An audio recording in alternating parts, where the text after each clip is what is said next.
156 inch का सीना दिखाने वाला इस देश का प्रधानमंत्री हुलिया बदलकर नए नए रूप गढ़कर छुपा हुआ है और किसानों को, मजदूरों को एक किस्म से एक जो आंदोलन उन्होंने अपना रखा है, इंडियन नेशनल कांग्रेस, किसान कांग्रेस और पूरा हिंदुस्तान किसान और मजदूरों के समर्थन पे सड़कों पे उभरा है। और ये अलोकतांत्रिक सरकार, अनडेमोक्रेटिक सरकार, फासिस्ट सरकार और ऑटोक्रेटिक प्रधानमंत्री इस देश का किसानों के इस आंदोलन का दूर से बैठकर तमाशा देख रहा है। और भारतीय जनता पार्टी के वो लोग जो अपने आप को एक मसीहा कहते थे और आज लोग घरों में छुपे हुए हैं, हम सब लोग किसानों के समर्थन में उनकी जो 3 काले कानून इन्होंने लोकसभा में पास किए हैं उसके विरोध में हम लोग सड़कों पे उतरे हुए हैं। और हम लोग जनमानस की भावनाओं से जुड़े हुए हैं और पूरे हिंदुस्तान में ये संदेश देना चाहते हैं कि जम्मू कश्मीर के लोग, जम्मू कश्मीर के किसान, जम्मू कश्मीर के मजदूर उनके लिए खड़े हुए हैं। आज इस नगरी ब्लॉक में, नगरी तहसील में यहाँ पर किसान मजदूर जो आज इस आंदोलन में खड़े रखे हैं, हम आपको बताना चाहते हैं कि ये स्थल इसलिए चुना गया कि रियासत में सबसे ज़्यादा खेतीबाड़ी, सबसे ज़्यादा किसानी इसी तहसील और इसी ब्लॉक में होती है। और उसी के लिए हमारे जिला कांग्रेस, किसान कांग्रेस के प्रधान तरसेम पाल सैनी जी के नेतृत्व में आज आपने देखा होगा कि सैकड़ों ट्रैक्टर आज यहाँ सड़कों पे उमड़ पड़े थे। और 26 जनवरी का जो ट्रैक्टर रैली किसानों ने निकाली हुई है, हम उसका पूरा समर्थन करते हैं। और जो भी अपने किसान भाइयों के हितों के लिए हमें करना पड़ेगा, हम सब आगे आएंगे। और किसानों के इस आंदोलन को कुचलने के लिए जो मार्ग भारतीय जनता पार्टी ने अपनाया हुआ है, हम उसका सख्त विरोध करते हैं और हम किसानों और मजदूरों के हक के लिए खड़े हैं। हमारे कांग्रेस के राष्ट्रीय नेता राहुल गांधी जी, सोनिया जी, हम सब उनके कहने पे, उनके इशारे पे यहाँ भी किसानों के हित में हमें मोर्चे खोलने पड़ेंगे, उनके हित में हम हैं। और हम ये कहना चाहते हैं कि ये भारतीय जनता पार्टी की सरकार किसान विरोधी है और मजदूर विरोधी है। और MSP और बाकी जितने भी कानून जो अपना किसान हमारे भाई चाहते हैं, उनके हक में हम सब लोग यहाँ पे खड़े हैं। एक तरफ सरकार किसान की आय दोगुनी की बात करती है, दूसरी तरफ इस तरह के कानून लाए जाते हैं, क्या देखते हैं किसान? आप देखेंगे कि कितने हमारे किसान भाई, 100 से ज़्यादा लोग वहाँ पर मारे गए हैं। और फिर भी वो एक योद्धा के रूप में जय जवान और जय किसान का जो नारा हमारे किसानों ने दिया था, उसी के अनुरूप किसान इस दिल्ली को घेरे बैठे हुए हैं और हमारा जो जवान है वो अंतर्राष्ट्रीय बॉर्डर पर अपनी कुर्बानी दे रहा है।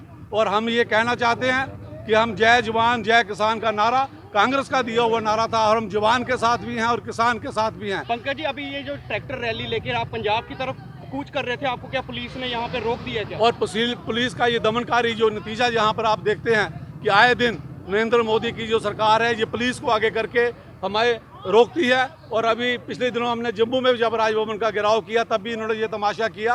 अब ये ब्लॉक स्तर पर, तहसील स्तर पर भी पुलिस की दमनकारी नीतियां और पुलिस का जो यहाँ पर तशद्दुद हमें यहाँ देखने के लिए मिल रहा है, हम इसका सख्त विरोध करते हैं। और हम पुलिस की इस कार्रवाई के आगे बिल्कुल नहीं झुकेंगे, हम किसानों के समर्थन में डट के खड़े रहेंगे। सरकार कह रही है कि 1.5 साल के लिए कानून को वापस लिया जाएगा। सरकार के लिए सबसे बड़ी दिक्कत ये है कि वो चाहती है कि किसी तरह दिल्ली का घेराबंदी खाली की जाए। जो झुनझुना वो किसानों को दे रहे हैं, किसान इसके लिए बिल्कुल तैयार नहीं है। और किसानों ने स्पष्ट कह दिया है कि 2024 तक, जब तक देश में दूसरे चुनाव नहीं होंगे, आम चुनाव, तब तक वो दिल्ली में डेरा डाले रखेंगे और नरेंद्र मोदी सरकार को झुकना पड़ेगा। और जहाँ जहाँ भी लोकतंत्र में आवाज़ उठती है, तो सरकारों को चाहिए कि लोकमानस की, जनमानस की भावनाओं को देखते हुए उनको झुकना भी चाहिए। वहीं दूसरी तरफ कांग्रेस जिला प्रधान मनोहर लाल शर्मा की अध्यक्षता में कठुआ के कालीबड़ी चौक से DC ऑफिस तक सैकड़ों कार्यकर्ताओं ने ट्रैक्टर रैली निकालकर दिल्ली के बॉर्डर पर बैठे किसानों का समर्थन करते हुए कहा, जब तक काले कानून केंद्र सरकार वापस नहीं ले लेती, तब तक कांग्रेस हमेशा किसानों के समर्थन में रहेगी।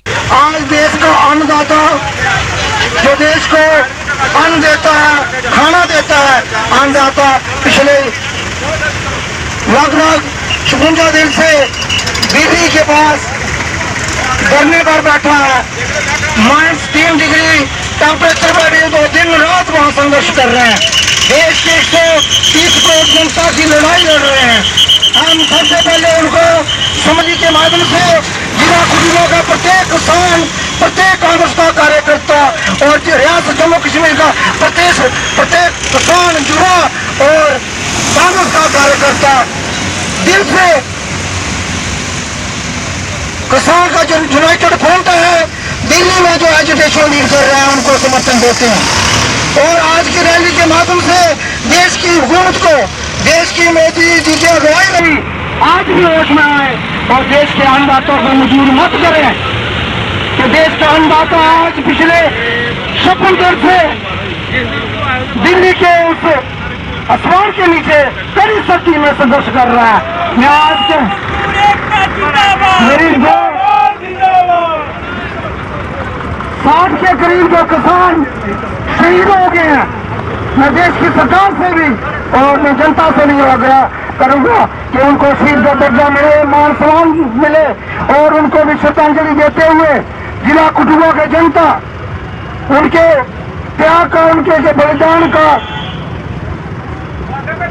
स्मरण करती है और श्रद्धांजलि देती है और उनका तो बलिदान जो त्याग है वो कभी व्यर्थ नहीं जाएगा।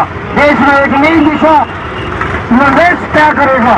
और दूसरी बात, किसान के संघर्ष में 3 काले कानून को मोदी जी की अगुवाई में देश की सरकार ने बिना किसानों को पूछे, बिना किसान के संगठन को मशवरा लिए हुए नाफिज कर दिए। उन 3 काले कानून का विरोध देश का प्रत्येक किसान, युवा कर रहा है, देश का व्यापारी कर रहा है, देश का आम नागरिक कर रहा है, कांग्रेस पार्टी का प्रत्येक कार्यकर्ता देश के अंदर कर रहा है। मैं ये कहता हूँ देश के किसानों को, देश के नौजवानों को मोदी जी की अगुवाई में जो सरकार बनी है भारी पीड़ा भी है, भारी तकलीफ भी है।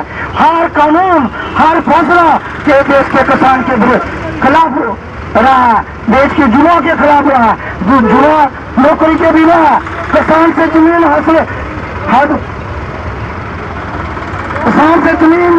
हासिल करने के लिए नरेंद्र मोदी जी ने अपने दोस्तों को 3, 4, 5 जो दोस्त हैं उनके हाथ में देने के लिए, हटाने के लिए एक काले कानून पास करके देश के अन्नदाताओं को शोषण करने का प्रयास किया। मैं देश की सरकार से आग्रह रहेगा, हम शांतिपूर्ण तरीके से आज भी जहाँ एजुकेशन और इस ट्रैक्टर रैली का आयोजन किया था, मगर कहीं ना कहीं भाजपा के जो नेता हैं देश के अंदर डिस्ट्रिक्ट एडमिनिस्ट्रेशन को प्रेशराइज करके इस पीसफुल एजुकेशन को डिस्टर्ब करने का भारी प्रयास किया है। इस प्रयास की भी मैं निंदा करता हूँ, फिर भी मैं डिस्ट्रिक्ट एडमिनिस्ट्रेशन का और पुलिस का मैं धन्यवाद करूंगा। कठुआ से alert India news bureau report.